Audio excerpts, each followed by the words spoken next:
Okay, for my 1986 Monte Carlo, I wanted to do something to address the horrible gauge lighting in the vehicle. On MonteCarloSS.com, I equated it to that of viewing gauges in a Nazi sub with low battery power because the engine had died.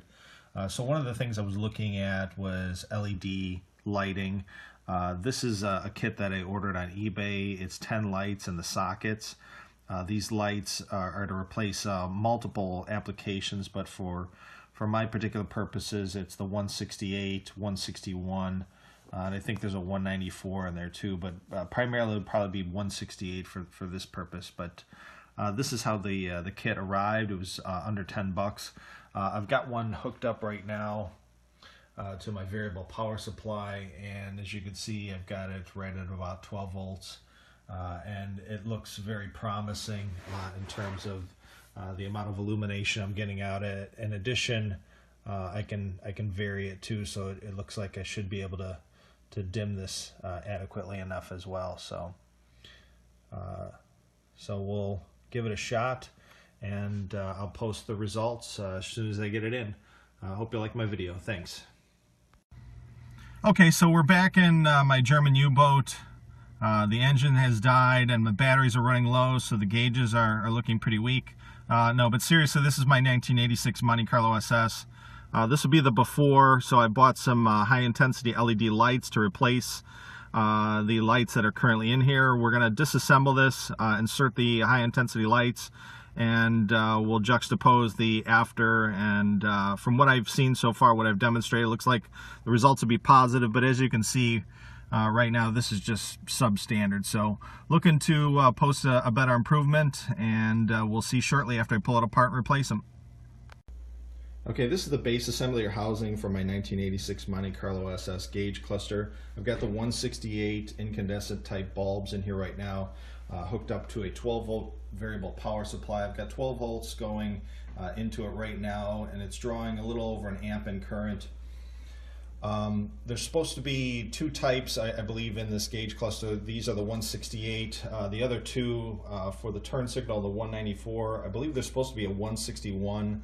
I'm not certain it's actually in here, though. It might be in the climate control. But the high intensity LED bulbs that I have are supposed to replace all three types that are in the car. So we're going to be replacing these with the high intensity, and then I'll power it up with the same amount of power. We'll see how much current it draws and just check it against the illumination. The assembly of the housing, you can see, is painted light. I believe it's supposed to be white, but it blues over time. Some people have shown that they repaint this or use a little bit more reflective material to get a more reflective light, as that's how these gauges operate. I'm going to try just putting the high intensity LEDs in alone without changing that, and just check the results first, and if we have to go back we will, but I think it'll make a marginal improvement just looking at the LEDs the way they are with 12 volts. Okay, this is the housing or base assembly for my 1986 Monte Carlo SS. I now have, in place of the 168 incandescent lights, the high intensity LEDs. I'm running the same amount of voltage that I had on the incandescent lights, 12 volts, and you can see that the current drain is next to nothing. So this is actually marginally better than the 168 incandescents. I'm getting a lot more light. I think this is going to be a huge improvement. In addition, there's not going to be the amount of heat that's transmitted from the 168 bulbs too. These are going to run real cool. Which is a problem with this too, because I can see small hairline cracks and splits because of the heat. The plastic is going to further or faster degrade and wear out. So I'm going to put together the gauge assembly and then just do a quick check. One thing to note on these high intensity LED bulbs, they are polarized.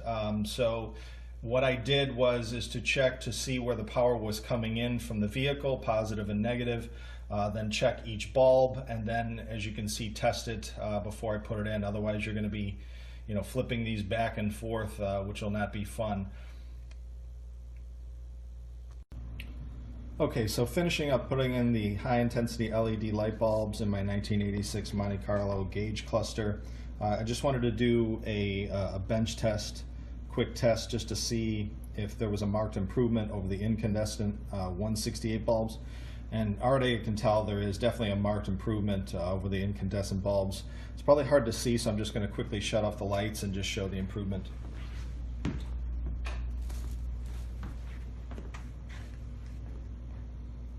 So by comparison with the incandescent bulbs, I think it's a huge difference.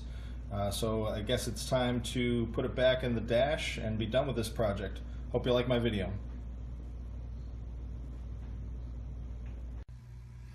Okay, so I've got the gauge cluster buttoned up on my 1986 Monte Carlo SS. I've now got the high intensity LEDs in there. I've also swapped out the turn signal lamps for LED. They were the 194s. As I said, these were for both the 194s and the 168s, which are the incandescent bulbs. The 168s are the incandescent bulbs for the rest of the gauge cluster. But as you can see, it's a huge difference.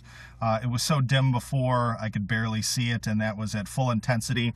One thing I'll have to check, it looks like I'm moving the dimmer right now, and you can see it dim and get bright, but this dimmer I think is bad because it had a lot of flat spots even with the incandescent. I'll probably have to get another one and report back. It looks like it does dim, but there's a lot of flat spots in here, and it actually cuts off at certain spots, but so did the incandescent lamp. So I think that the dimmer is going to function as I expect, but I will report back on that.